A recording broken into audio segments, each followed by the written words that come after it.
votre duo préféré de retour sur le toit. Il y a combien de temps qu'on a fait celle-là? 2 ans ou 3? On avait complètement fait la charpente, les murs aussi, hein, par la même occasion. On avait fait toute cette partie-là à droite. C'était notre première charpente, notre première couverture à 2. Et aujourd'hui, on va refaire ici là en dessous, c'est la cuisine. Et je vous disais, avant d'attaquer la rénovation de la cuisine, il faut partir sur de bonnes bases et donc il faut refaire ce toit, mais il ne faut pas refaire la charpente, heureusement.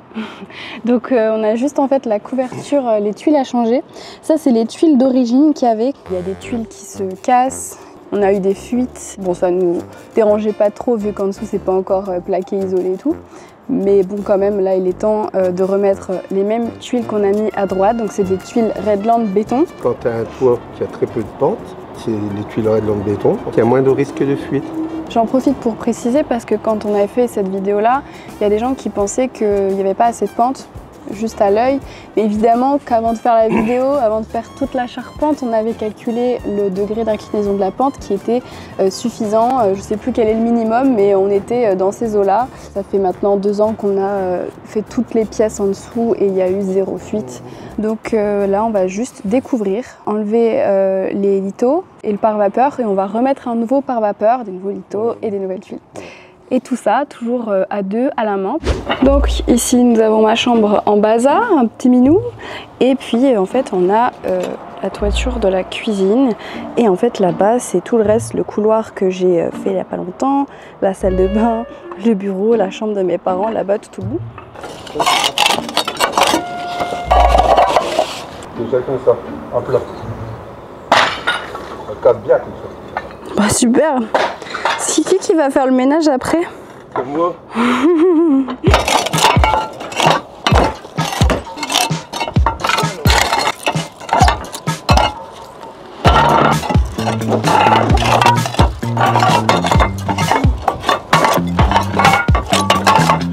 fait, le plus chiant dans cette histoire, c'est de les jeter après.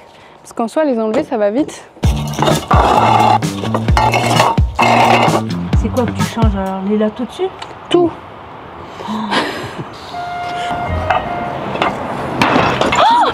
Holy shit, man! Il a un coup là, l'ojectif il est pas cassé, mais. Regarde si ton corps. J'ai vraiment cru que j'avais perdu 5500 € là. C'est bien cette technique, mais ça me brûle vu qu'elles sont chaudes.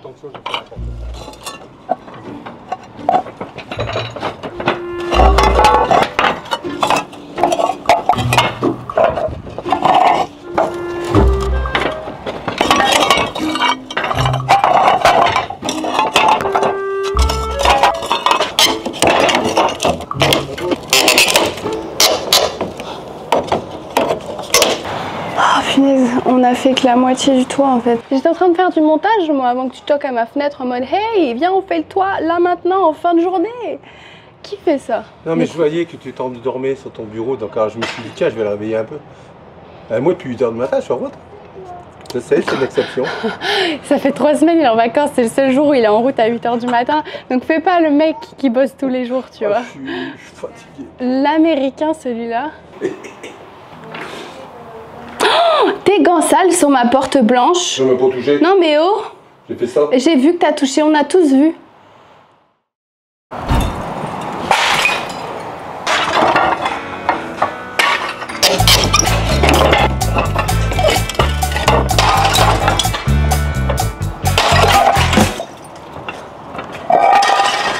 On a enlevé un peu plus de la moitié. Et là on commence à enlever les lithos parce que en fait c'est plus pratique maintenant, comme ça on met une petite planche pour marcher et il y a le reste des tuiles qui retient parce qu'en fait la planche elle glisse dessus. Je trouve que ça fait moins peur quand même.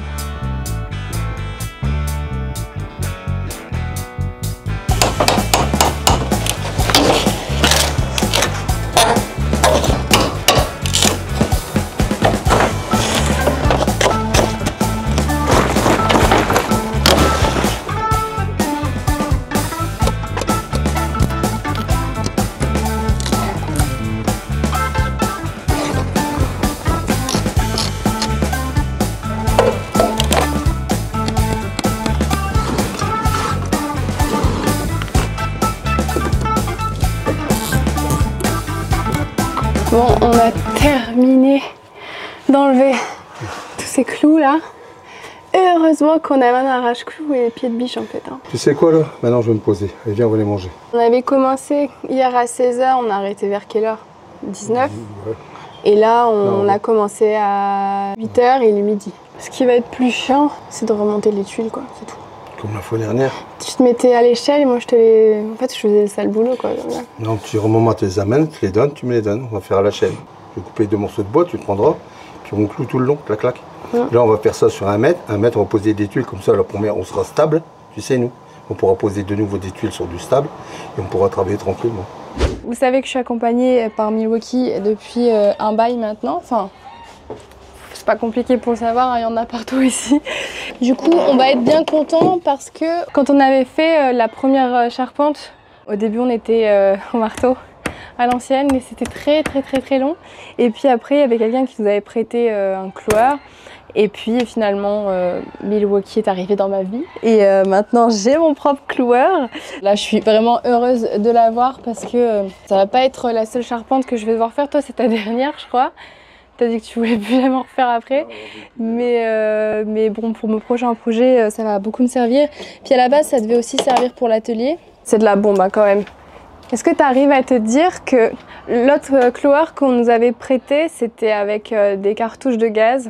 Là, il n'y a pas besoin de gaz, il n'y a pas de fil, il y a juste besoin d'une batterie. C'est lourd, évidemment, mais c'est toujours mieux que de le faire au marteau. T'es heureux, toi, d'avoir ça? On est équipé, hein, alors qu'on n'est pas charpentier. Non, mais c'est vrai qu'on a pas mal de matériel quand même qui va nous aider là, pour cette voiture. Regarde, aller vite, mais moi j'ai rien, mais Valérie, il faudrait qu'on essaie d'aller un peu plus vite parce que le temps, on est tributaire du temps. Donc là maintenant on va poser le pare-vapeur, on va mettre litho contre litho. C'est contre litho ou litho contre litho? Contre litho c'est sur le chevron. Donc c'est contre litho. Pourquoi t'as toujours dit l'inverse toi? Tu me dis tout le temps on met les lithos contre litho, alors que non on met les contre litho et on met les lithos. On met les lithos sur les contre lithos. Donc c'est oui. le sens c'est contre litho. Et ensuite on mettra les lithos. Et cela par contre il faudra calculer l'espacement pour, comment ça s'appelle? Ne me le dis pas. Mais comme on a les mêmes tubes que le toit à côté, bah on l'avait déjà calculé à côté, donc ça va nous faire gagner un petit peu de temps.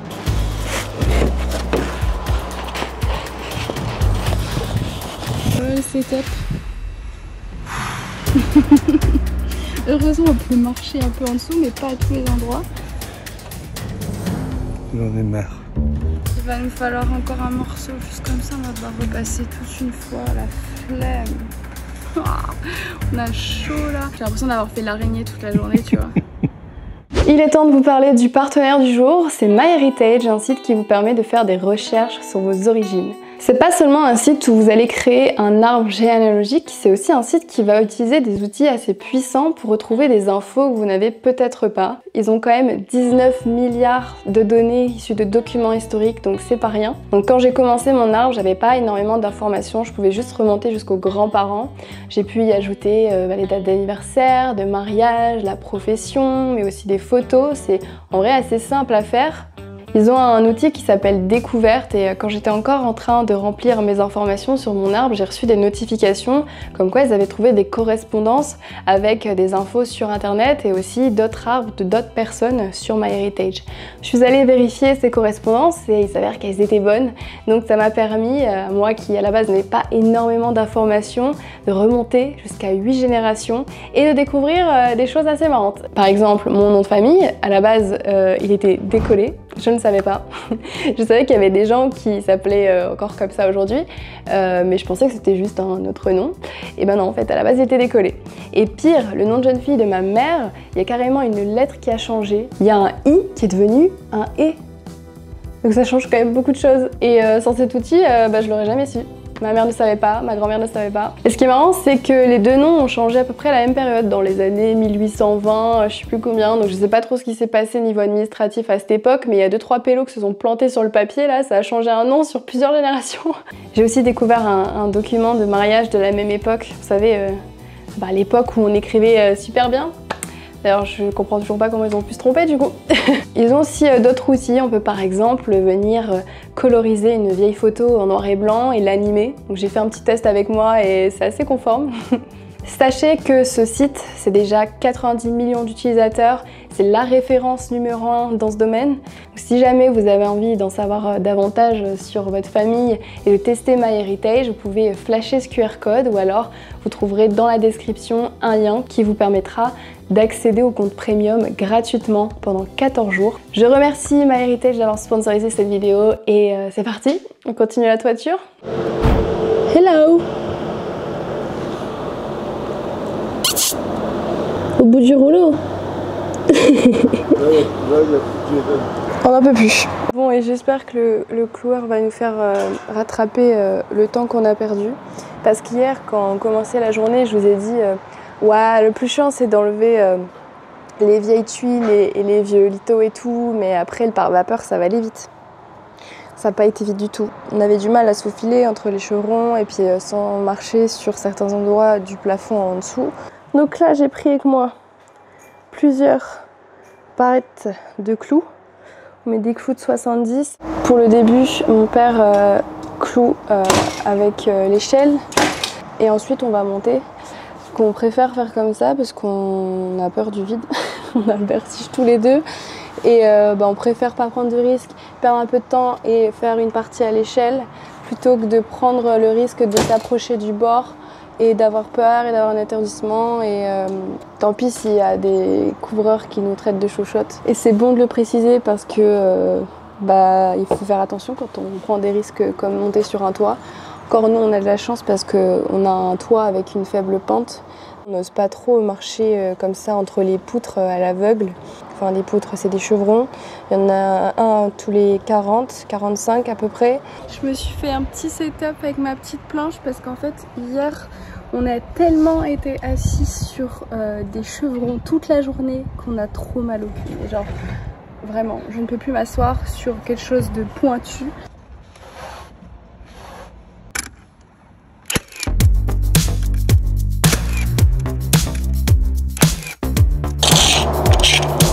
Faire du toboggan. Non mais alors ça paraît ridicule mais je suis en sécurité, j'ai moins mal au cul, la vie est belle en fait. Bon je mets beaucoup plus de temps que les couvreurs pro mais bon. On dirait qu'au sport d'hiver en train de faire la luge.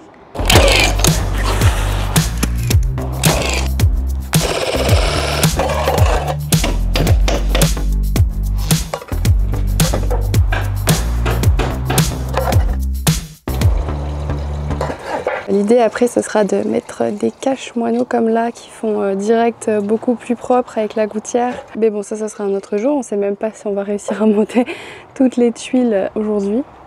En fait t'es bien parce que toi t'es en haut de l'échelle là, tranquillou, il tend la main et puis il y a moi qui fait des... comment ça s'appelle? Je vais chercher la tuile et je fais ah! Et bah je suis cassée en deux voilà. C'est un sacré sport hein, cette session tournage.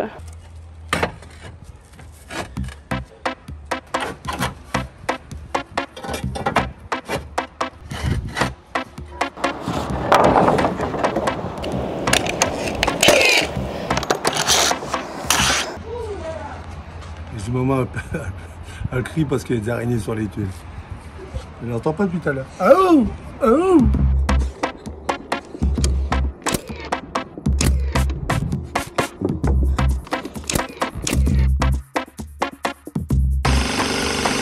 On pose la boîte là, on va jusqu'à la moitié, on met les tuiles pour on arrête.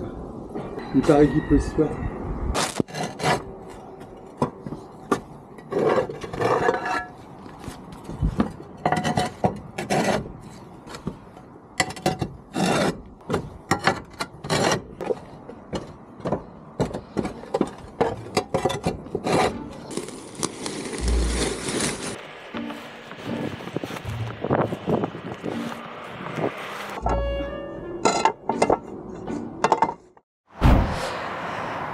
C'est reparti. Il reste plus que 2 tiers et c'est terminé. Enfin, terminé pour la couverture principale, on va dire, parce que après il y a encore les finitions. Ça, c'est très important. On a la finition ici contre le mur et il y a la finition entre les deux toitures qu'on recherche encore. On ne sait pas trop quoi faire, je vous en parle après. Et puis ensuite, en dessous, il y aura gouttière, planche de rive, cache-moineau, tout ça. Mais ça, on va le tourner un peu plus tard, je pense.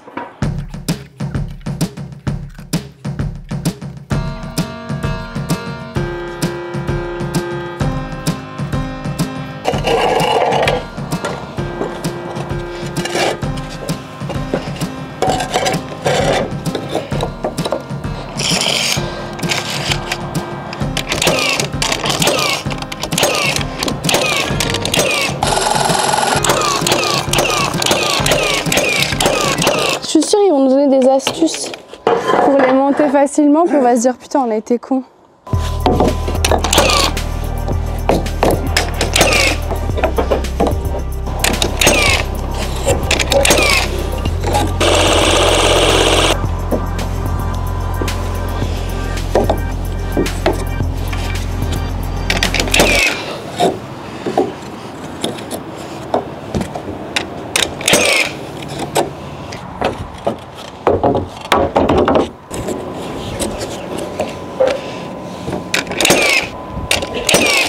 Bon les amis, on a fait un petit roulement en fait du coup depuis hier. Je fixe toutes les lattes et mon père monte les tuiles. Donc j'en monte certaines avec et le reste c'est ma mère qui lui passe. Je suis arrivée là et on se disait tout à l'heure avec mon père, mais heureusement qu'on a tout sur batterie. On a la disqueuse aussi pour faire des découpes. Il y a 2 ans pour l'autre toiture, quand il fallait faire des découpes, bah, mon père il descendait de l'échelle, il la faisait en bas parce qu'il avait une disqueuse filaire. Comme on n'a pas tout le matos pour gagner du temps, du genre des trucs pour lever les tuiles, etc. On est quand même déjà bien content d'avoir ces outils-là. Ah, Jason. Jason Derulo. Jason plus de rouleau. Au bout du rouleau. Jason enfin au boulot. Comment tu fais pour mettre un éléphant dans le frigo? Oh, tu me la sors 3 fois par an. Mais oui, tu prends l'éléphant, tu le mets dans le frigo. Voilà, d'accord. Mais maintenant, comment tu fais pour mettre une girafe dans le frigo? Bah, tu prends, tu ouvres le frigo, tu sors l'éléphant, tu mets la girafe. C'est pas la hauteur de la chaîne, ça, pas. Il faut viser un peu mieux là.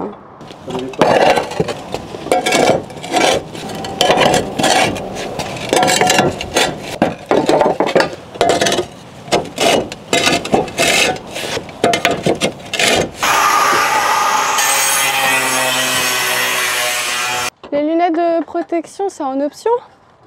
Hein? C'est pas comme si je te le répétais tous les jours. C'est vraiment pas toi qui m'as appris les règles de sécurité.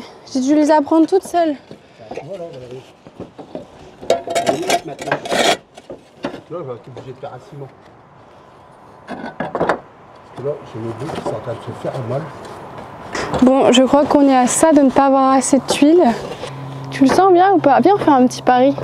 Moi, je dis qu'il en manque une quinzaine. Moi, je dis qu'il en manque 5. 5. Donc pour l'instant, avec les rives, ça donne ça. Mais on est à la recherche d'un moyen de rendre encore plus étanche. Parce que là, vous voyez, on a les morceaux qui arrivent jusqu'ici. Donc selon mon père, la pluie ne devrait pas couler parce que si elle tombe là, il faut qu'elle, en gros, qu'elle passe au-dessus de une vague plus 2. Enfin, là, il n'a pas encore coupé la moitié, mais on remet une qui a ah, j'arrive plus à parler, une bosse, vous voyez. Donc il faudrait qu'elle passe 2 bosses, la pluie, pour aller tomber dans le plafond tout propre ici. Mais je suis quand même pas hyper confiante et je pense qu'il faut quand même mettre une sorte de tôle ou de machin complètement fermé. Bah si, parce qu'en fait techniquement il y a même des bestioles qui peuvent aller se faufiler là-bas en dessous. C'est pas fini, hein, je dois couper là. Ils détestent les finitions.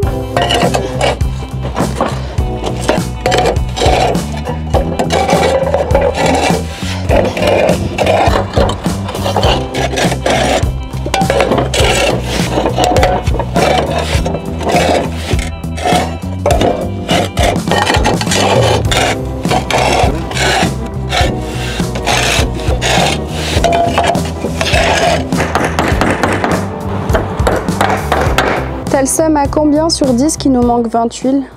T'as le somme? T'es deg à combien sur 10? Écœuré. 20. Moi je t'avais dit 25 là.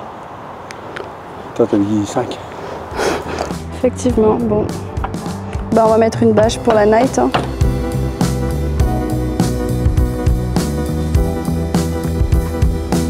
Vous vous rappelez le début de la vidéo? On était comme ça. Et ben là, on voulait refaire la même chose mais on peut plus s'asseoir. Tellement que j'ai mal au cul. On va remercier le sponsor de cette vidéo quand même, MyHeritage. Je vous mets toutes les infos comme d'habitude dans la description de la vidéo. si ça vous intéresse.